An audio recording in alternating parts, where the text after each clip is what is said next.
Fenway and Hattie, Chapter 3. Hattie lets out a little shriek, like she's surprised too. Right behind the house is an open space with grass and a giant tree near the back. Clusters of bushes and a fence run along all sides. My tail goes berserk. It can only be one thing, a dog park. But it's kind of plain. Where's the big water dish to splash in, or the benches to jump on? And it's quiet. Too quiet. I turn my snout into the breeze, but all I catch are whiffs of leaves and grass and blooming flowers. Where are the romping dogs? Are we the first to arrive? I look back at the door. Where is Fetchman? Who's going to throw the ball for me and Hattie to chase? This place is curious, all right, but one thing's for sure. It must be explored. I wiggle out of Hattie's arms and drop onto the porch. She chases me down the steps. Yippee! It's time to play. I tear around the dog park, zigging and zagging. If Hattie wants to catch me, she's going to have to outrace the master. But as I make a sharp turn, Hattie's not behind me. She's in the middle of the dog park, somersaulting through the grass. Is this a new game? I hustle over and slobber her face with licks. She flops onto her back, laughing. I sink down next to her and nuzzle her chin. Come on, Hattie, it's playtime, I bark. She closes her eyes and hums. She must be too comfortable to get up. It's obvious she's going to need some convincing, and I know just how to do it. Nose in the grass, I trot off in search of a stick. I haven't gotten far when I start to realize something. I haven't sniffed any messages from other dogs. How strange. I stop to leave one or two, so new dogs will know I'm here and ready to play. Right as I'm watering a strategic spot, I get sidetracked by a horrible, rodenty smell. A squirrel. I look over and spot his fat, nasty body up ahead. He's sitting proudly in the dog park. His tail flounced up like he deserves to be here. My own tail shoots up. I race over to show him who's boss. But he's not acting the least bit intimidated. He just sits there in the grass, glaring at me. Does he think I'm not serious? I bare my teeth. I'm ready to pounce. I'm about to grab his squirrely fur when suddenly he pivots and rockets toward the back fence. I'm hot on his tail. A dog park is for dogs, I bark after him. He scurries partway up the trunk of the giant tree, then pauses to flick his bushy tail at me. Chipper chatter squawk, he screeches, daring me to nab him. I spring up, furiously pawing the tree, but he's just out of reach. You coward, I bark. I run in circles around the giant tree, every hackle on my back raised in alarm. The squirrel turns and creeps down the trunk, tantalizingly close. Chipper chatter squawk, he screeches again.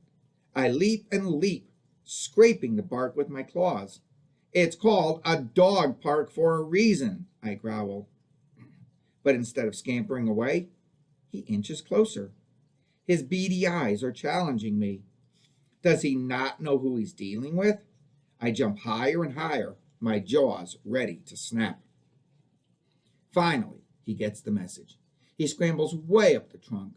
I watch until he disappears in the rustling and swaying branches.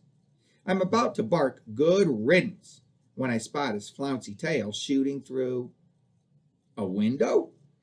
I leap back, straining for a better view. There, up in the giant tree, nestled in the leafy leaves is a little house about as tall as Hattie. A squirrel's nest that looks like a little house? Whoa! The squirrels around here are even more evil than the ones at home. At least that nasty squirrel's up in the tree where he belongs. Wait till next time, you pest! I bark with one last snarl. Wow, that was a lot of hard work. I turn to get Hattie, but she's already headed over. Whoopee!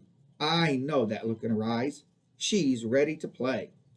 I snatch the nearest stick and gallop straight toward her, but at the last second she darts out of the way. Ha! The chase is on. I'm speeding along the side fence when I hear a sound that stops me in my tracks. Clink, jingle, jingle. Hooray, hooray! More dogs are coming. I peer through the slats. I can hardly believe what I see. 2 dogs. In another dog park? 2 dogs side by side. They must notice me too, because the golden retriever stops chasing her tail and lopes over. The other dog does too. Their noses sniff wildly, examining me as best as they can through the fence. The smaller ones mostly white like me, only with black patches. Being checked out by a couple of ladies is not so bad, but after a while the silence can be kind of humiliating. I drop the stick. Looks like an awesome dog park over there, I say. Not sure if you know this, but there's another one right here. The white one opens her mouth like she wants to say something, but the golden speaks first. A dog park, she says, as if she cannot believe the news. Yes, 2 right next to each other. Isn't it funny? I don't think anybody knows about this one, though. I probably discovered it. Are you saying, the golden says, I mean, do you actually think you discovered? Give him a chance, Goldie, the white one says in a gentle voice.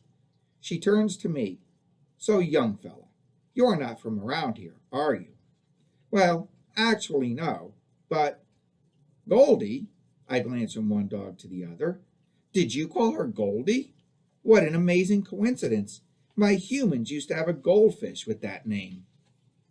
Excuse me, the golden gets all growly. Are you comparing me to a fish? No, never. I wouldn't do that. I slink back and turn to the second dog. She's not nearly as big as Goldie, but she's still a lot bigger than me. Of course you wouldn't, says the white dog. Even through the fence, I can smell how friendly she is. Don't mind her. By the way, I'm Patches. Patches? What a pretty name. And her voice sure is lovely. Goldie shoots her a stern look. Why don't you tell us about yourself, young guy? Patches says. Okay. My name's Fenway. I live in an apartment way up high, above the honking cars and snorting buses, right next to the sidewalk that leads to the real dog park. Do you know it? Patches cocks her head like she's not sure she heard me right. No. Well, it's really a cool place. You'll just have to trust me. Goldie nudges her. We'd better listen to this guy, she says. He sounds like he knows what he's talking about. So, anyway, I say, this awesome dog park won't be a secret for long. Why don't you ladies come try it out? Goldie and Patches exchange looks like they're not sure. You really should, I say. Me and my short human came here to play. Why don't you join in? It's going to be amazing. Goldie drops down and scratches. Are you sure about that? Look, I don't want to brag or anything, but Hattie's the best short human ever. She loves to play with me, and even though we're super best friends and we do everything together, you can play too.